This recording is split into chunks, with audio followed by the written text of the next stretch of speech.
మనకి అందరికీ ఒక యాక్టర్గా, ఒక ప్రొడ్యూసర్గా, అలాగే ఒక సోషల్ రెస్పాన్సిబిలిటీతో మనందరినీ కూడా మోటివేట్ చేసేటువంటి ఒక గొప్ప వ్యక్తిగా, వక్తగా నాగబాబు గారి సుపరిచితులు. సరే, నాగబాబు గారిని ఇప్పుడు మాట్లాడవలసిందిగా రిక్వెస్ట్ చేస్తున్నాము. సార్,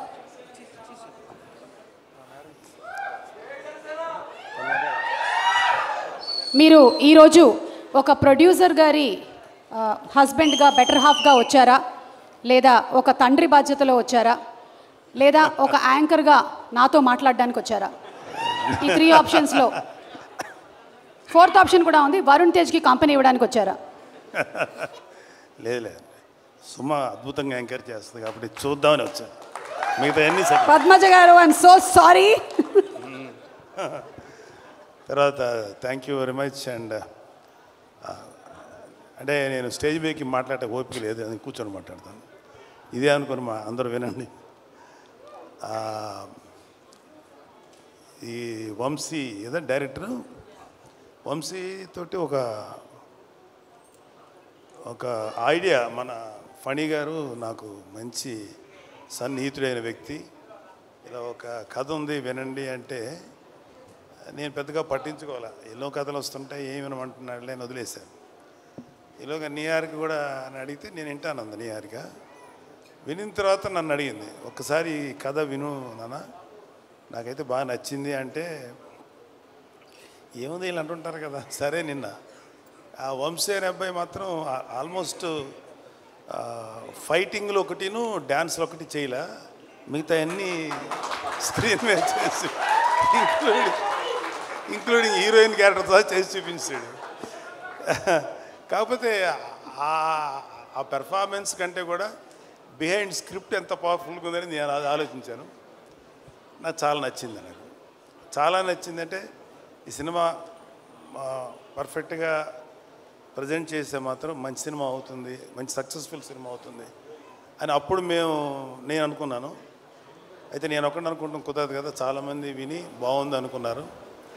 అయితే మధ్యలో ఒక నిహారిక అంటే తను ఒక మంచి నిహారిక జడ్జిమెంట్, నాకు చాలా నమ్మకం నిహారిక జడ్జిమెంట్ మీద, చాలా బాగా జడ్జ్ చేస్తుంది. ఎక్సెప్ట్ హర్ ఫస్ట్ ఫిలిం, మిగతా అన్నీ పర్ఫెక్ట్గా జడ్జ్ చేసింది.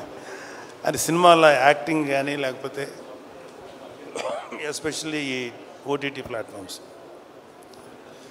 సరే, తనేమందంటే కొంచెం మరి ఆ కమర్షియల్ థింకింగ్ ఉంటుంది కదా, తనేమందంటే ఒక 2-3 నోన్ ఆర్టిస్టులతోటి, అందరూ న్యూ ఫేసెస్ కదా, నోన్ ఆర్టిస్టులతో చేస్తే బాగుంటుంది అని నిహారిక అంది. నాకేమనిపించింది అంటే, వాళ్ళు చెప్పినప్పుడు అందరూ కుర్రోళ్ళు ఫ్రెష్గా ఉన్నారు కదా, మళ్ళీ వీళ్ళ మధ్యలో ఒక నోన్ ఆర్టిస్ట్ ఏంటి, ఏదో నాకు అనిపించింది. బట్ నిహారిక ఆర్గ్యుమెంట్ ప్రకారం చూసుకుంటే అది ప్రొడ్యూసర్గా అది రైటే, కానీ నేను ఒక సినిమా చూసే వ్యక్తిగా ఇలా కొత్త కుర్రోళ్ళతోటి ఫ్రెష్గా, అంతకుముందు వాళ్ళ మీద ఎటువంటి ఇమేజ్ లేకుండా, అంటే కంటెంట్ మాత్రమే మన బ్రెయిన్లోకి వెళ్తుంది అనే నమ్మకంతో నాకు అది అనిపించలే. నేను అక్కడ డిఫర్ అయ్యాను నిహారికతోటి.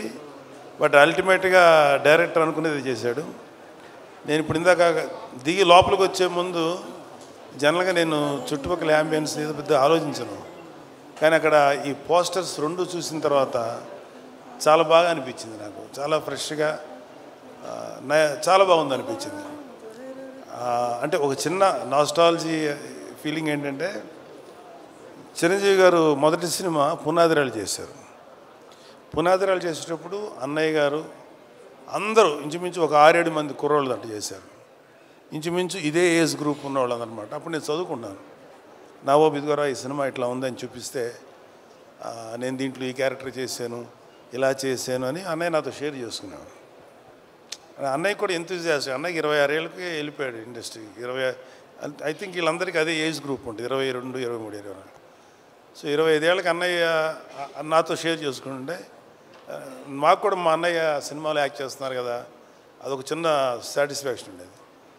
సో అక్కడ కూడా విలేజ్లో వీళ్ళందరూ యంగ్స్టర్స్ అందరూ చేస్తుంటే, బహుశా అలాంటి ఫీలింగే వీళ్ళలో కూడా వచ్చి ఉంటుందేమో, అలాంటి ఎమోషన్స్ వచ్చి ఉంటాయేమో అనిపించింది. అలాగే మనూరు పాండవులు చేసినప్పుడు కూడా అందరూ ఇంచుమించు ఒక భానుచందర్ కాదు, ప్రసాద్ బాబు గారు తప్ప అందరూ కొత్త వాళ్ళే, అది 5గురు.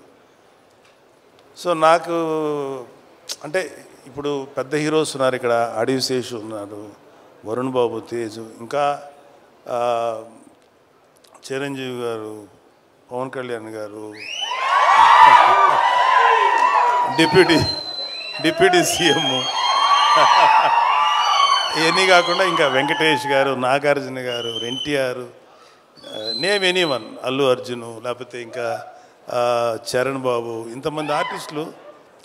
వీళ్ళందరూ సినిమాలు చూసేటప్పుడు ఏమవుతుందంటే వాళ్ళకు ఒక ఆరా ఉంటుంది, ఏదో జరిగిపోతుంది, ఏదో చేస్తారు అనే ఎక్స్పెక్టేషన్తో వెళ్తారు.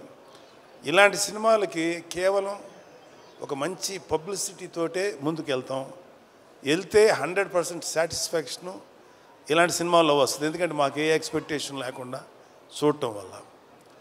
సో నాకు ఈ మధ్యకాలంలో శేఖర్ కమ్ములు గారి, ఈ మధ్యకాలం కాదు చాలా కాలం అయింది, శేఖర్ కమ్ములు గారి సినిమా ఒకటి వచ్చింది, హ్యాపీ డేస్. ఎస్, ఆ తర్వాత అంటే ఎక్కడైతే యంగ్స్టర్స్ ఉంటారో అక్కడ ఏంటంటే నాకు అనిపించేది వాళ్ళలో ఎనర్జీ ఉంటుంది, ఒక తెలియని ఎనర్జీ ఉంటుంది. అది ఒక్కొక్కసారి ఓవర్బోర్డ్ అవుతుంది, ఒక్కొక్కసారి కొంచెం ఏదైనా తేడా జరగచ్చు. కానీ ఏది జరిగినా ఆ ఎనర్జీ తాలూకు ఇంపాక్ట్ మాత్రం ప్రతి ఒక్కళ్ళు ఫీల్ అవుతుంటారు. సో ఈ సినిమాకి చెప్పిన కథ, మన వంశీ చెప్పిన కథ మాత్రం నాకు చాలా నచ్చింది. సరే ఇక్కడ ఆర్టిస్టులుగా చూసుకుంటే ఒక కురువృద్ధుడు సాయి కుమార్ తప్ప మిగతా అందరూ కొత్తగా ఉన్నారు. కానీ ప్రతి కుర్రోడి వెనకాల అవి కేవలం స్టిల్స్లా లేవు, వాళ్ళ వెనకాల వాళ్ళ యాటిట్యూడు, వాళ్ళ ఏదో ఫీల్ తెలుస్తుంది అక్కడ చూస్తున్నంటే. సో వీళ్ళల్లో ఆ కుర్రోడు అబ్బాయి పేరు ప్రసాద్ బెహ్రా, అబ్బాయిని కొంచెం టీవీలో చూసాం, మంచి డైలాగ్ రైటరు, కానీ అతనికి సినిమాలో చేయాలని కోరిక ఉంది. Prasad, you can try for a good dialogue writer, అది కూడా ట్రై చేయి. ఎందుకంటే కొన్ని ఎపిసోడ్స్ చూశాను టీవీల్లో, తను చేసింది చాలా బాగా రాస్తున్నాడు, చాలా కాంటెంపరీగా రాస్తున్నాడు. మిగతా వాళ్ళ గురించి నాకు ఇంకా డీటెయిల్ తెలియదు కాబట్టి తప్పుగా అనుకోకుండా మీరు అందరూ డెఫినెట్గా ఎక్సలెంట్గా చేస్తుంటారు. నేను ఆ ట్రైలర్ చూసినప్పుడు మాత్రం నాకు చాలా బాగా చేశారనిపించింది అందరూ. అండ్ ఈవెన్ హీరోయిన్స్ వాళ్ళ పాత్రల పరిధికి చాలా బాగా చేస్తుంటారని ఎక్స్పెక్ట్ చేస్తున్నాను. మ్యూజిక్ డైరెక్టర్ అనుదీప్ కూడా చాలా మంచి సాంగ్స్ ఇచ్చారు కాకపోతే నాకు అనిపించింది ఏంటంటే అనుదీప్ కూడా ఒక క్యారెక్టర్ చేస్తుంటే ఏమైపోద్ది, ఇంతమందిలో అతను ఒక క్యారెక్టర్ చేస్తుంటే పోద్ది కదా ఒక క్యారెక్టర్ అనిపించింది. కానీ డైరెక్టరు నిన్ను తొక్కేసాడు అనుదీప్. మిగతా ఆర్టిస్టులు అందరూ కలిసి నిన్ను వస్తే నువ్వు ఎక్కడ డామినేట్ చేస్తావు, నిన్ను తొక్కేశారు, నిన్ను కేవలం బిహైండ్ ది కెమెరాను పెట్టారు. Thank you. అండ్ మా స్నేహితుడు, నా ఆత్మీయుడు, మా ఫణి, ఒక చిన్న అతను వేరే బిజినెస్లు ఎంతున్నా సరే అతనికి ఒక సినిమా చేయాలని ఒక చిన్న పిచ్చి అంటారా లేకపోతే ప్యాషన్. తను ఏంటంటే నేను నిహారిక గారి బ్యానర్లో కలిసి చేద్దాం అనుకుంటున్నాను. ఎందుకంటే నిహారిక గారికి ఒక మంచి టేస్ట్ ఉంది, లేకపోతే ప్రొడక్షన్లో గ్రిప్ ఉంటుంది, జడ్జిమెంట్ బాగుంటుంది. సో తనతో చేస్తే నాకు కూడా ఒక టేస్ట్ ఉంది. సో ఒక మంచి ప్రాజెక్ట్స్ వస్తాయేమో అనే ఉద్దేశంతో అంటే నిహారిక ఒక మంచి కథ వినిన తర్వాతే డిసైడ్ చేస్తానని చెప్పింది. కథ వింది, చక్కగా నాకు చెప్పి అంత ఓకే అయింది. I'm very thankful to all of you. And ఈ సినిమా మాత్రం నాకెందుకో గట్ ఫీలింగు, అంటే ఈ సినిమా బేసిక్ కథ గుర్తుంది, నాకు చాలా సీన్స్ గుర్తున్నాయి. మధ్యలో 2-3 చోట్ల కొన్ని సీన్స్ వంశీ చెప్పినప్పుడు కొంచెం గొంతు చోక్ అయింది, అంటే కళ్ళనీళ్ళు రాక గొంతు అలా పట్టినట్టుగా పట్టింది. అంత బాగా ఎమోషన్స్ డీల్ చేశాడు. ఇంకా సినిమా గురించి చాలా చెప్పి సినిమాని చెడగొట్టడం నాకు ఇష్టం లేదు.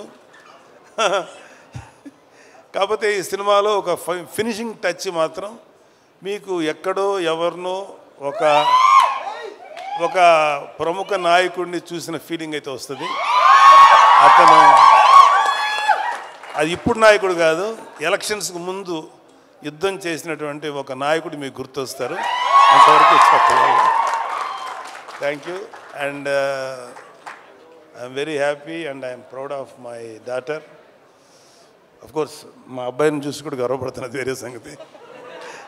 మా అబ్బాయినే కాదు, మా మేనలుడు, ఇంక్లూడింగ్ అక్కడ అడివిశేష్ ఉన్నాడు.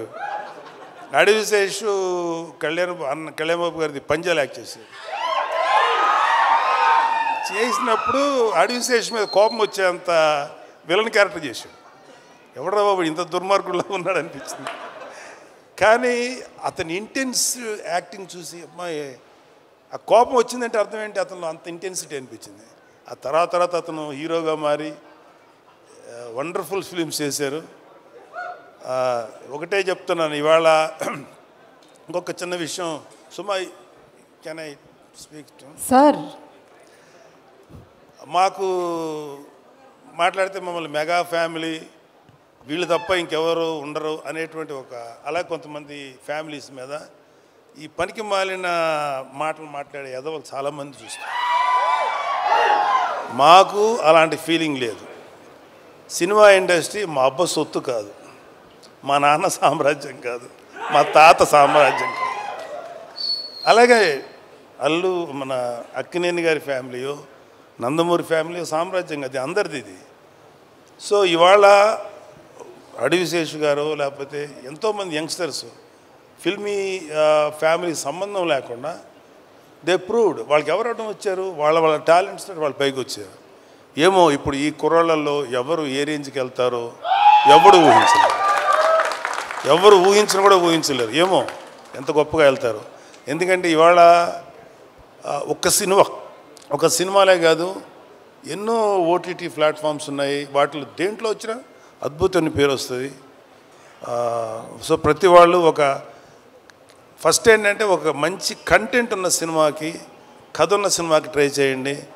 అంతేగాని ఒక గుద్దితే ఆడెక్కడికో వెళ్ళిపోయి కొట్టేసుకొని మాట్లాడితే హీరోయిన్ కనపడగానే గబగబా డ్యాన్స్ చేసి ఇలాంటి కథలకు మాత్రం మీ యంగ్స్టర్స్ ఎవరు అట్రాక్ట్ అవ్వకండి. కంటెంట్ ఏంటో చూడండి. ఆ విషయంలో నాకు శేషు నచ్చుతాడు అండ్ వరుణ్ బాబు నచ్చుతాడు. ఈ మధ్యన మా తేజు నచ్చుతున్నాడు.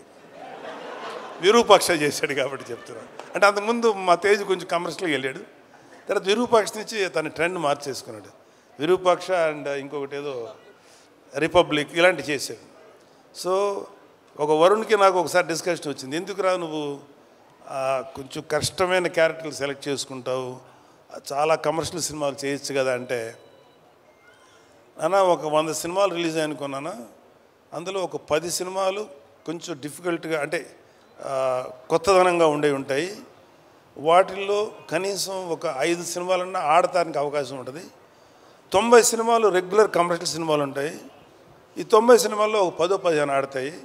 మరి ఎక్కువ ఆడుతున్నాయి కదా అన్న, కానీ రేషియో చూసుకున్నాను 90లో 10 ఆడతాయి, ఇక్కడ 10లో 5 ఆడతాయి. కాబట్టి ఎప్పుడు కూడా ఒక కొత్తదనం కోసం వెళ్తేనే యాక్సెప్ట్ చేస్తారని చెప్పి, అది నాకు చిన్నవాడైనా వాడిచ్చిన రియలైజేషన్. అలాగే నిహారిక అంటే కొంచెం సెల్ఫ్ వేసుకోవాలి కదా నా పిల్లల గురించి, తప్పదు. ఎవరు సెల్ఫ్ వాళ్ళు వేసుకున్నారు, ఇక్కడ మన డబ్బా మనమే కొట్టుకోవాలి కదా. ఏదో గుర్తు రావక్కర్లేదు, నేను సీరియస్గా అంటున్నా. Niharika my sweetest kid. ఎంత స్వీటెస్ట్ అంటే ఇలాంటి చిన్నపిల్లప్పుడు ఒక 3 ఏళ్ళు ఆ టైం ఉన్నప్పుడు ఇంకా స్టార్ట్ అవుతుంది కదా, 4 ఏళ్ళ తర్వాత 5 ఏళ్ళ తర్వాత అమ్మ ఇండిపెండెంట్గా పడుకోండి అంటే ఆ బెడ్రూమ్లోకి వెళ్ళి పడుకునేది. వాళ్ళమ్మ వంటింటికి వెళ్ళాక సైలెంట్గా వచ్చింది, నేను ఇక్కడే పడుకుంటాననేది. సరే అమ్మ మరి మీ అమ్మ తన్నేసి బయటికి పంపుతుంది కదా, అమ్మ చూడకుండా దాచిపెట్టేది. అప్పుడు నా షర్ట్ తీస్తే షర్ట్ లోపల దాక్కునేది. అప్పుడు ఇంత ఉండేది కదా, ఇంతే ఉండేది. దాక్కొని పడుకొని పద్మ వచ్చేది, ఎక్కడుందని దాని తెలుసు, పడుకుంది. పద్మ లేదు, పద్మ ఇక్కడ అని చెప్పాడు. ఇలాగేదో సో ఒకటే చెప్తున్నాను. ఇప్పుడు ఇందాక ఒక పాప ఎవరో ఎమోషనల్ అయ్యింది. ఇవాళ మన కళ్ళ ముందు ఆడపిల్లలు ఎంత గ్రోత్ చూపిస్తారు, ఎంత గొప్పగా ఎదుగుతారనేది మన సుమ. నాకు తెలిసినంత వరకు సుమ కామెడీగా మాట్లాడుతుంది, సరదాగా ఉంటుంది కాబట్టి నేను ఎప్పుడు సుమాని కామెడీగా తీసుకోను. ఎందుకంటే నాకు తెలిసి ఈరోజు కాకపోయినా ఇంకొక 1 year తర్వాత 2 years తర్వాత అయినా డెఫినెట్గా సుమ ఒక legendary anchor, legendary host. Suma చాలా గ్లామరస్గా స్టైలిష్గా ఉండదు. సుమ ఎక్కువ ఏమన్నా, కానీ సుమ స్టేజ్ ఎక్కిందంటే దుమ్ము దులిపేస్తుంది. నేను చూసింది సుమ ఉందా పర్లేదు కొంచెంసేపు మనకి టైంపాస్ అవుతుంది అని, అలా ఉంది సుమ. జబర్దస్త్ వాళ్ళ అదృష్టం ఏంటంటే అప్పటికి జబర్దస్త్ వాళ్ళు రాకముందు సుమ ఇండస్ట్రీకి వచ్చింది. సుమ జబర్దస్త్కి రాకుండా చాలామందిని కాపాడింది. అంత గొప్ప అంటే ఆడవాళ్ళల్లో అంత కామెడీ ఉంటుంది అనేది నాకు కూడా అందలేదు. సుమని చూసిన తర్వాత అమ్మ తక్కువ వాళ్ళు కాదురా బాబు. అలాగా ఆడపిల్లలందరూ కూడా జస్ట్ బ్రేక్ యువర్ చైన్స్. ఎవడు కూడా మిమ్మల్ని ఆపడానికి ట్రై చేస్తే మాత్రం మీరు ఆకండి. Prove yourself. The world is yours. ఈ ప్రపంచం మగవాళ్ళది ఒక్కడిదే కాదు, ఆడపిల్లలది కూడా, మీది కూడా. అలాగే ఆడపిల్లలు కూడా ఒకటి గుర్తుపెట్టుకోవాల్సింది ఏంటంటే లిమిటెడ్ థింకింగ్లో ఉండకండి. అమ్మో వాడికి వెళ్తే ఆయన ఏమంటారు, లేదా సార్ ఎవడి కోసం ఎవడు భయపడక్కర్లా. ఇవాళ your all in safe hands. ఇవాళ అటు తెలంగాణలో కానీ ఆంధ్రాలో కానీ ఆడపిల్లలకి అద్భుతమైన సేఫ్టీ ఉంది. ఎవడైనా ఆడపిల్లల్ని కానీ ఏదైనా చేస్తే మా దృష్టికి వస్తే మడత పెట్టి లోపల పెడతాం, తాట తీస్తాం.